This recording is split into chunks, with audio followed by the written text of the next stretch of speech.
Hey guys, this is Curtis McGuire.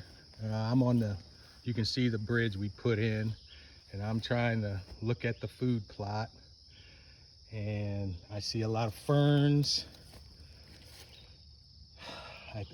I don't see any clover. I don't, and like I tell you before, I don't know what chicory looks like. So I'm looking. I see a lot of weeds or ferns, some grass pile up. Not sure if that's clover. Could be a certain kind of clover. Not sure. Not a whole lot of anything. Might have to do this again next year.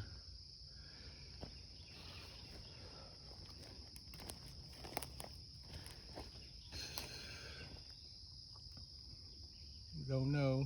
That's down in front of the bridge around the crossover. Don't know.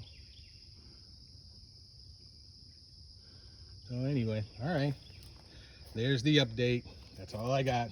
Thanks. If you see anything that I couldn't identify and you know what it is, just let me know. Thanks. Bye.